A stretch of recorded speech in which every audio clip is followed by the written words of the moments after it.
There are many, many, many, many, many, many, many names for the sun in Sanskrit. And almost all of them have something to do with the idea of it's bright. So we have names like Prabhakara, the maker of light, Divakara, the maker of the heavens, the maker of the place of the lights, Dinakara, the maker of the day. And you have words like Sura, bright, Surya, brilliant, Aditya, brilliant, Ravi, brilliant, Bhanu, brilliant. All different ways of saying it's bright. There's a few that are a little bit more unusual. One is Savitur. And this is an important name for the sun. It means the one who brings vit, the one who brings awareness, awakeness, perception, knowledge, the one who awakens. So the sun rises and you're vit. And you can see things, you can understand things, you can perceive. You wake up. So the sun is called the Savitur, the one who awakens us, the one who lets us see. But actually, the word Savitur is really a word for consciousness. Consciousness is the one that enables vit, perception, knowledge, awareness. Consciousness and light are analog, extremely analog, and you'll always find light is a big symbol in all religious and spiritual and quasi-spiritual schools of thought. Because light enables perception, and that's what the soul does, and that's what the soul is. It's like the sun. It brings vit, it brings perception, consciousness. So it's very, very, very fitting then that the sun is actually the symbol for Atma, the soul, consciousness, the quantum of consciousness. Now another interesting name for the sun is Mihira. Hira means rays, like rays of light, and Mih means to disperse or scatter. So Mihira, the one who scatters rays. So there's a lot now on this theme of rays. Anshuddhara, Anshu means rays. Anshuddhara, the one who has so many rays. And then also called Rashmivat, which also means full of rays. And this is very, very interesting, isn't it? Because it sure sounds a whole lot like the word Rashi. Now, what are the Rashi? Commonly we think Rashi means a collection of amshas. But even if we think about the collection of Amsha, Amshuddhara, the one who possesses the Amshas, and Rashmivat, the one who possesses the Rashi. So the sun is the one who possesses the Amshas and the Rashi. Rashi is a collection of the sun's rays. It's a collection of rays. It's a collection of the sun's location over the course of the year. That's what a Rashi is. It's not a constellation. It's not a nakshatra. It's not a sidereal object. The Rashi is a division of the sun's path into 12 segments based on the speed of the moon. As the moon goes around once, the division of space that the sun covers during that lap is one Rashi. Moon goes around again, the next bit of space is the next Rashi. So it's a collection of the sun's rays over the course of a year. Now let's look at names for the moon.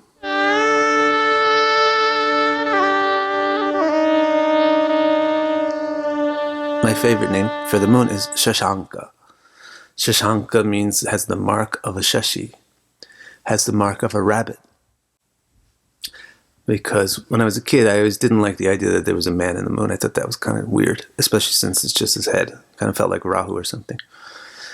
But then when I went to India, I found out that they think it's a rabbit. And then I looked and I was like, oh yeah, it does look like a rabbit. Then another nice name is Titi Prani. Titi Prani means the prana of the Titi. The Titi is a type of a day. It's a measurement of the moon's phase, really. It's its distance from the sun. And it coincides with the days, so that each day belongs to a certain Titi or has a certain Titi. So the Titis are extremely important in real Vedanta Jyotish, in real Vedic astrology. Titis are the basis of the calendar. And that's why the moon is so important. Then another beautiful name for the moon is Indu. Indu is such a sweet name, but Indu itself means night light, pleasant light. And this now becomes one of the main themes of many of the names of the moon. Jyotsnavapi. Here you can hear the word Jyoti, which is familiar to you because you've probably heard the word Jyotisha. The knowledge, sa, of Jyoti, lights. Now, Jyotsnavapi means the source of soft light. Soft light, pleasant light, Jyotsna. So that's the thing about the moon. The sun is very, very bright and hot. But the moon is very, very pleasant. It's bright, but pleasant and cooling. So this is why the primary name of the moon, the one that you're all familiar with, is Chandra. One of the meanings of Chandra is the gladdener, because it brings light to the night that makes us glad. Otherwise, the night is scary and dark and difficult. But Chandra also means the gladness seeker, the happiness seeker, the pleasure seeker. And this is why it represents the mind. The mind is the source of our gladness and the source of our desires for gladness. It's the source of our emotions and desires. So it's Chandra. Chandra is the thing which is seeking happiness and which experiences happiness. It's the mind. And this is why the moon represents the mind. Another name for the moon is Soma, which is interesting because Soma is the name for a beverage which is more intoxicating than alcohol or marijuana, but more nutritious than chia seeds. more nutritious than health food, but more intoxicating than drugs. But Soma itself means the nourisher. The moonlight is what gives nourishment. It gives Soma, it gives rasa to the vegetables. That's another name for the moon is Oshadapati. And this is also why the moon is a symbol for your mother, because that's what the mother does, and it's a feminine symbol because that's what femininity is. Masculinity is the strength or the basis which allows survival. And that's why it's the sun. Masculinity is a solar thing. And femininity is the thing which makes survival worth it. It's the point of surviving, is to experience beauty and joy and love and good things. And so that's why it's the moon, the feminine principle, Soma. Savitur, Soma. And the sun is father and the moon is mother. Another name for the moon is Abja. I like this one. It sounds cool, right? Abja. Born from the water, born from the ocean. Waterborn is another way of saying Soma, because nourishment comes from water and flavor comes from water. That's why you have so much water in your mouth. So flavor or rasa or Soma, it comes from the water. And so the moon is called Abja, born from the water. In Vedic thought, they actually depict the moon as being born from the ocean. The moon is the child of the ocean. That's why the ocean reaches up. When the moon gets fuller, the tides reach towards to grab and embrace her child. Born from the ocean, it was during the churning of the ocean, the cosmic churning of the ocean, which the moon came out. So it's called Abja. The last name I'll look at today for the moon is Amritangshu. Amrita is another word for Soma. Soma, Rasa, Amrita. The three of those are synonyms. It means nectar, joy, happiness, the thing which we're really looking for, the elixir of life, the thing which makes life livable. Well, not just livable, but worth living. Amritangshu means one whose rays are nectar. The rays of the moon are nectar. The rays of the moon are immortal. Amrita literally means immortal. It gives nourishment. Nourishment gives immortality. Without nourishment, there's mortality. You die. So the moon gives nourishment, so it's Amritamshu. And this brings to my mind a very beautiful verse written by Kaviraj Sri Rupa Goswami, which is a description of the moon, but at the same time a description of Krishna.